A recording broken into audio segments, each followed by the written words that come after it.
میں یوم جمہوریہ کے بارے میں بتاتے ہوئے اپنی بات ختم کروں گا۔ ابھی یوم جمہوریہ یعنی 26 جنوری آنے والی ہے۔ یہاں پر ہم لوگ بہت زیادہ غفلت میں ہیں۔ آپ کو جاننا چاہیے کہ تقریباً 2.5 سال لگ گئے تھے کانسٹیٹیوشن بنانے کے لیے، یہ قانون بنانے کے لیے کئی لوگ مل کے بنائے، پوری ٹیم بنائی اور 2.5 سال لگ گئے اس کو ترتیب دینے کے لیے۔ اس کو اسی لیے ترتیب دیا گیا تاکہ یہاں کے ہر مذہب کے اور ہر کیسٹ کے اور ہر طرح کے آدمی کو صحیح سہولتیں مل جائیں، صحیح اس کا حق مل جائے، اس لیے وہ بنایا گیا۔ اور اس کو بنانے کے بعد جب لاگو کیا گیا تو وہ 26 جنوری تھا۔ تو اس دن کو ہمیں بھی چاہیے کہ سیلیبریٹ کریں۔ اس سے آگے بڑھ کے میں آپ کو یہ بتاؤں کہ بھائی ہم اپنے بچوں کو بتائیں کہ بھائی 26 جنوری ہے کیا، وہ قوانین ہے کیا، اس پہ انڈیا میں عمل ہو رہا یا نہیں ہو رہا، نہیں ہو رہا تو کیوں نہیں ہو رہا۔ اگر تم چبوتروں پہ بیٹھتے رہیں گے تو کیا عمل ہوگا؟ تم پڑھ لکھ کے لائر بنو، تم پڑھ لکھ کے انجینئر بنو، تم ڈاکٹر بنو، تم قابل بنو تو تم کچھ حقوق جو ہے اصول کر سکتے۔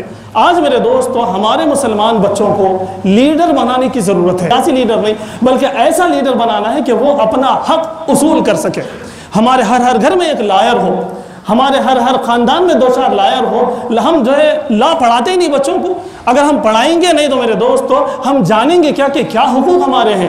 اس لیے یہ 26 جنوری کے موقع سے آپ سے میری گزارش ہے کہ اپنے بچوں کو، اپنے نوجوانوں کو، خود اپنے آپ کو مستعد کریں، تیار کریں اور بتانے کی کوشش کریں کہ بھئی 26 جنوری ہے کیا، اس کے حقوق ہے کیا اور وہ حقوق ہمارے کو مل رہے ہیں یا نہیں مل رہے ہیں۔ بڑے لوگ بتاتے ہیں ہمارے اتنے حقوق ہے اور اتنا پیسہ گورنمنٹ کی طرف سے آ رہا اور واپس چلے جا رہا، تو وہ حقوق ہم اصول کریں۔ ہمارا ہی پیسہ ہے، ٹیکس کے ذریعے سے ہم جتنا پیسہ دے رہے ہیں وہ مائنارٹیز میں ہمارے لیے آ رہا، اوقاف میں آ رہا ہمارے لیے، لیکن ہم اس کا استعمال ہی نہیں کر رہے۔ ہمارے محلے میں کتنے بیوائیں ہیں، ان کے کئی حقوق ہیں جو وابستہ ہیں قانون سے، ان کو مل جاتے پیسے۔ کتنے یتیم بچے ہیں، ان کے ایجوکیشن کا کام ہو جاتا۔ کتنے بے روزگار ہیں، ان کی روزگار کا معاملہ ہو جاتا۔ یہ تمام چیزیں ہو سکتے، لیکن ہم ہاتھ پہ ہاتھ دھرے بیٹھے ہیں، قانون جو بنایا گیا ہے اس کا ہم استعمال نہیں کر رہے۔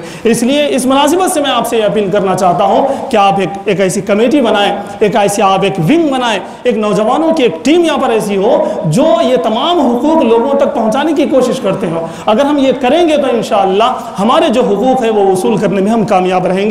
اللہ تعالیٰ سے دعا ہے کہ اللہ تعالیٰ ہمیں تمام چیزوں کو کہنے اور سننے سے زیادہ پریکٹیکل عمل کرنے کی توفیق عطا فرمائے۔ وآخر دعوانا الحمدللہ رب العالمین۔